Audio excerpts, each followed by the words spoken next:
కుప్పంలో వైసీపీకి big shock తగిలింది. టీడీపీలో వైసీపీ కౌన్సిలర్లు విలీనమయ్యారు. సుమారుగా 5 కౌన్సిలర్లు చంద్రబాబు సమక్షంలో టీడీపీలో కలిశారు. ఇప్పటికే వైసీపీకి సంబంధించిన ఒక ఎమ్మెల్సీ టీడీపీలో దాదాపుగా చేరినట్టుగా చెప్పాలి. ఇక ఇది కుప్పంలో జరిగింది. కుప్పం మున్సిపాలిటీలో ఉన్నటువంటి 5 వైసీపీ కౌన్సిలర్లు, 15 మంది ఎంపీటీసీలు త్వరలో టీడీపీ గూటికి వాళ్ళంతా కూడా చేరబోతున్నారు. మరికొంతమంది వైసీపీ నేతలు కూడా జాయిన్ అయ్యే అవకాశం ఉంది. కుప్పం అభివృద్ధి చంద్రబాబుతోనే సాధ్యం అంటున్నారు. వారంతా కూడా పెద్ద ఎత్తున ఆందోళన కలిగిస్తోంది. వైసీపీకి ఒక ఎదురు దెబ్బని చెప్పొచ్చు. కుప్పం నియోజకవర్గం ఏకంగా ఏపీ ముఖ్యమంత్రి చంద్రబాబు నాయుడు ప్రాతినిధ్యం వహిస్తున్నటువంటి నియోజకవర్గం అని. ఆ నియోజకవర్గం ఉన్నటువంటి ఆ మున్సిపాలిటీ పరిధిలోని 5 ఎమ్మెల్సీలు, ఆ నియోజకవర్గం ఉన్నటువంటి 15 మంది ఎంపీటీసీలు వీరంతా కూడా చంద్రబాబు సమక్షంలో టీడీపీలో చేరిపోయారు. ఇప్పుడు ఈ విషయం పెద్ద ఎత్తున చర్చనీయాంశం అవుతోంది.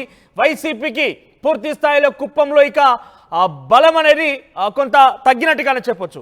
ఒకసారి దీనికి సంబంధించి పూర్తి స్థాయి సమాచారం నా ప్రతినిధి రాజేష్ ఇచ్చే కంటే మునుపు అక్కడ వైసీపీలో చేరిన తర్వాత, వైసీపీ నుంచి టీడీపీలో చేరిన తర్వాత కౌన్సిలర్లు మాట్లాడుతున్నారు. వారు ఏం మాట్లాడుతున్నారు విందాం. ఈరోజు నా పేరు రాజేశ్వరి, గుడిపల్లి మండలం కుప్పం తాలూకు వచ్చినాను. గుడిపల్లి నా గుండెకాయ అని చెప్పిన ఆయన ఈరోజు నిజంగానే నాకు నిజంగా చెప్పాలంటే అంత సాల్తా ఉండలేదు, అంత ఆనందం అవుతా ఉంది.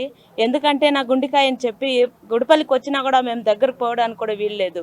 అయితే ఈరోజు ఇంత దగ్గరన చేర్చి మేము ఉన్నామమ్మా, మేము ఆదుకుంటామమ్మా అని గుడిపల్లిని, కుప్పంని నేను నంబర్ 1గా తెస్తానని చెప్పి ఈరోజు మాకు హామీ ఇచ్చారు. మేము సంపాదించేది ఏమీ లేదు, ప్రజల కోసం చేయాలని ఆయన ఏ వాగ్దానం ఇచ్చినారో ఆ వాగ్దానం ప్రకారంగా మేము కూడా వెళ్ళాలని అందరూ కలిసికట్టుగా మేము ఉంటామని కూడా నేను ఈరోజు మరొకసారి వినియోగించేస్తున్నాను. మా సెగ్మెంట్లో ఏం డెవలప్మెంట్ జరగలేదు. నేను ఒక ఎంపీటీసీ, నేను గెలిచినప్పటి నుంచాను ఒక చిన్న పని కూడా చేయలే. నేను ఏదో చిన్న పని ఇచ్చినారు, 2-3 లక్షల వరకు ఇచ్చినారు. నేను ప్రజలకు ఆ రోజు వాగ్దానం చేసినాం, ఇచ్చేస్తామని. ఏ పని ఇవ్వలేదు ఇంతవరకు. ప్రజలకు ఒక డెవలప్మెంట్ చేయాలా, చంద్రబాబు నాయుడు సార్ గారు వస్తే వీళ్ళు వస్తే డెవలప్మెంట్ అవుతుంది ఒక ఆశతో ఈ టీడీపీ గవర్నమెంట్కి వచ్చినాము. ఆయన 100 కోట్లు అయిపోయినాయి, గుడిపల్లికి కుప్పంకి మేము డెవలప్ చేస్తానన్నాడు. ఆ ఆశతో నేను ప్రజలకు ఇచ్చిన మాటతో కొంతమందికి ఏదో వర్కులు చేయాలి కదా, కొన్ని సిమెంట్ రోడ్లు, డ్రైనేజీ ప్రజల విలేజ్లో చెప్పింటాం. అప్పుడు పోయినప్పుడు మేము ఏ వర్క్ చేయలేదు ఇంతవరకు. ఆశ ఏం లేదు. మేము ప్రజలకు మేము అప్పుడు ఆశించాం, మీకు డ్రైనేజ్ వేస్తాము, సిమెంట్ రోడ్ వేస్తాము, ఏదైతే చెప్పింటాము. మాకు ఏ వర్క్ ఇవ్వలేదు. నేను ఎక్కడ చెప్పమని చెప్తాను. అభివృద్ధి చేస్తే ఇప్పుడు చంద్రబాబు నాయుడు వస్తే డెవలప్మెంట్ అభివృద్ధి జరుగుతుందని చెప్పి ఈరోజు మేము ఈ సార్ దగ్గర సంవత్సరంలో మన ఎమ్మెల్సీ గారు అందరూ, ఇక్కడున్న లీడర్లు, కుప్పం లీడర్లు అందరూ, సురేష్ డాక్టర్ కానీ, బాబు సార్ కానీ, మన చంద్రశేఖర్ కానీ అందరూ మన సంవత్సరంలో వచ్చి మేమే చేరినాం. మీ పంచాయతీల్లో ఏవో కానీ ఒక అరాచకాలు కానీ ఏమి కానీ ప్రతి ఒక్క డెవలప్మెంట్ చేయండి, డ్రైనేజ్ వ్యవస్థ కానీ మీ ప్రజలకు ఏమి హామీ ఇచ్చినారో మీ చేతుల మీదుగా చేయండి అని చెప్పినారు. మీరు ప్రజాప్రతినిధులు మీ శైలి కట్టేసుకొని మీరు కూకున్నారు, ఏమీ చేయలేదు మీరు. కానీ మేము ఇస్తాం, మీరు చేయండి, మీకేం మేము హాని చేయం. మేము మీకు దగ్గరుండి తెల్లి బిడ్డలు మాత్రం చూడండి. కుప్పంలో ఏ ఇది లేదు, ఇంతవరకు లేదు, అరాచకాలు ఏమీ లేదు. కాబట్టి మీరు తెల్లి బిడ్డలకు అందరికీ మంచిగా పంచాయతీలు డెవలప్మెంట్ చేయండి, ఒక సీఎం ఏరియా బాగా చేయండి మీకు అని చెప్పి మాకు హామీ ఇచ్చినాడు. ఎక్కడ సార్ జరిగినాయి? మాకేమీ లేదు. ఎక్కడ జరిగినాయి? మేము అరాచకాలని మేము చెప్పము. మాకు ఇప్పుడు డెవలప్మెంట్ మేము ప్రజలకు ఇచ్చినాము. ఏదో ప్రజలకు ఆ డెవలప్మెంట్ చేయాలి కదా. మేము విలేజ్లో పోయినాం, ఓటుకు పోయినాం. అప్పుడు మేము ఇచ్చేస్తాం ఏదో చెప్పినాము. మా చేత మేము చిన్న పని కూడా జరుపుకుంటే మేము ఏం చేయాలి చెప్పండి. ఈరోజు ఆ పని మేము చేసి చూపాలి కదా ప్రజలకి. చంద్రబాబు గెలిచి ప్రజాప్రతినిధులమయ్యాం, కానీ మాకు గెలిపించినటువంటి ఆ ప్రజలకి ఏం చేయలేకపోయాం, మనకు ఎటువంటి హక్కు లేకుండా పోయేటువంటి అభివృద్ధి కార్యక్రమాలు జరగలేదంటూ కూడా వారంతా వాపోతున్నారు. సుమారుగా 15 మంది ఎంపీటీసీలు, 5 వైసీపీ కౌన్సిలర్లు అంతా కూడా చంద్రబాబు సమక్షంలో ఇప్పటికే టీడీపీలో చేరిపోయారు. ఇది వైసీపీకి ఒక బిగ్ షాక్ అని చెప్పొచ్చు. మా ప్రతినిధి రాజేష్ జాయిన్ అవుతున్నారు మనతో పాటుగా. రాజేష్, వైసీపీ నుంచి టీడీపీకి అంటే పూర్తిగా కుప్పం మున్సిపాలిటీ గతంలో వైసీపీ జెండా పాతింది. అక్కడ వైసీపీకి చాలా బిగ్గెస్ట్ మున్సిపాలిటీ దక్కించుకున్న పరిస్థితి చెప్పొచ్చు. ఎందుకంటే ఆయన మాజీ ముఖ్యమంత్రి, అంటే చంద్రబాబు గతంలో మాజీగా ఉన్నప్పుడు ఆయన నియోజకవర్గంలో వైసీపీ గెలవడం అనేది చాలా డెఫినెట్గా ఒక బిగ్గెస్ట్ న్యూస్గా చూసాం. వారంతా కూడా టీడీపీ బాట పడుతున్నారు.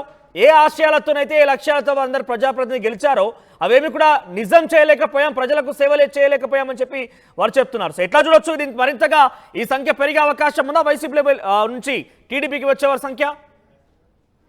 ఖచ్చితంగా కుప్పం నియోజకవర్గం మీద గతంలో వైసీపీ ఒక మాట చెప్పింది. అప్పటి ముఖ్యమంత్రి జగన్ కూడా కుప్పం కూడా గెలవబోతున్నాం. కుప్పంలో ఎంపీటీసీలు, మున్సిపాలిటీలు, పంచాయతీలు గెలిచాం కాబట్టి కుప్పం నియోజకవర్గంలో కూడా మేమే గెలుస్తామంటూ అక్కడ భరత్ని అభ్యర్థిగా పెట్టి గెలుస్తామని చెప్పారు. కానీ అక్కడ కుప్పంలో వైసీపీ ఘోర ఓటమి చెందిన నేపథ్యంలో అక్కడ ఉన్నటువంటి స్థానిక వైసీపీకి సంబంధించినటువంటి కౌన్సిలర్లు, అదేవిధంగా ఎంపీటీసీలు, ఇతర దిగువ స్థాయి నేతలంతా కూడా టీడీపీ వైపు చూస్తున్నారు. కుప్పం అభివృద్ధి ప్రధానంగా చూడాలనే నేపథ్యంలో టీడీపీ వైపు అయితే ప్రస్తుతం చూస్తున్నారు. ఈ నేపథ్యంలోనే దాదాపు 15 మంది ఎంపీటీసీలు, అదేవిధంగా 5 కౌన్సిలర్లు ఎమ్మెల్సీ కంచెర్ల శ్రీకాంత్ ఆధ్వర్యంలో ఈ రోజు ఉదయం చంద్రబాబును కలవడం, చంద్రబాబు సమక్షంలో వాళ్ళు తెలుగుదేశం పార్టీ తీర్థం పుచ్చుకున్నారు. కుప్పం అభివృద్ధి చంద్రబాబుతో సాధ్యమని వాళ్ళు చెప్తున్నారు. వాస్తవంగా 2000 మొన్నటి ఎలక్షన్ ముందు వరకు కూడా కుప్పం కూడా గెలవబోతున్నామని పెద్ద ఎత్తున ప్రచారం చేశారు. జగన్ అక్కడ ప్రత్యేక ఫోకస్ పెట్టి సభలు, సమావేశాలు పెట్టారు. చాలా కార్యక్రమాలు చేశారు. కుప్పం డెవలప్ చేస్తున్నాము, కుప్పం చంద్రబాబు ఇన్నిసార్లు ముఖ్యమంత్రిని కుప్పాన్ని పట్టించుకోలేదని పెద్ద ఎత్తున విమర్శలు చేసిన నేపథ్యంలో ఆ విమర్శల్ని కుప్పం ప్రజలు ఎక్కడా పట్టించుకోకుండా మరోసారి చంద్రబాబుని ఎమ్మెల్యే గెలిపించారు. ఈ నేపథ్యంలోనే కుప్పం పర్యటన గెలిచిన తర్వాత చంద్రబాబు కుప్పం కూడా 3 రోజుల పాటు వెళ్లి వచ్చి అక్కడ అభివృద్ధి కార్యక్రమాలు శంకుస్థాపన చేశారు. ఈ నేపథ్యంలోనే టీడీపీతోనే కుప్పం అభివృద్ధి జరుగుతుందని భావించి వైసీపీ సంబంధించినటువంటి అవకాశం ఉందా? ఖచ్చితంగా కుప్పంలో చాలా మంది వైసీపీ సంబంధించిన కౌన్సిలర్లు వాళ్ళంతా కూడా టీడీపీ వైపు చూస్తున్నారు. భవిష్యత్తులో చాలా చేరికలు ఉంటాయని ఆ పార్టీ నేతలు చెప్తున్నారు. ఒక కుప్పమే కాదు, రాష్ట్ర వ్యాప్తంగా చాలా మంది వైసీపీ విడి టీడీపీలోకి, జనసేనలోకి రావడానికి సిద్ధంగా ఉన్నారు. కానీ ఇక్కడ గేట్లు ఓపెన్ చేయట్లేదు కాబట్టి చాలా మంది సైలెంట్ గా ఉన్నారు. ఒక చర్చ జరుగుతున్న నేపథ్యంలో ముఖ్యంగా కుప్పం నియోజకవర్గంలో అయితే చాలా మంది టీడీపీ వైపు చూస్తున్నారు. రాబోయే రోజులు ఇంకా చేరికలు ఉండే అవకాశం ఉంది. మనోజ్. రైట్ రాజేష్, ఇక వైసీపీ కౌన్సిలర్లు 5 కుప్పం మున్సిపాలిటీకి సంబంధించినటువంటి వైసీపీ కౌన్సిలర్లు టీడీపీలో చేరిపోయారు. చంద్రబాబు వారికి కండువా కప్పి టీడీపీలోకి ఆహ్వానించాడు. అయితే ఆయన వారంతా కూడా ప్రజలు గెలిపిస్తే ప్రజాప్రతినిధిగా అయ్యాము, కానీ ప్రజలకి సేవ చేయలేకపోయాము, ఎటువంటి హక్కులు కూడా లేవు మాకు, అన్ని మాయ మాటలు చెప్పి మమ్మల్ని మభ్యపెట్టారు తప్ప గత ప్రభుత్వంలో ఏ రోజు కూడా ప్రజలకు సేవ చేసిన దాఖలాలు లేవంటూ కూడా వారు యాక్సెప్ట్ చేశారు.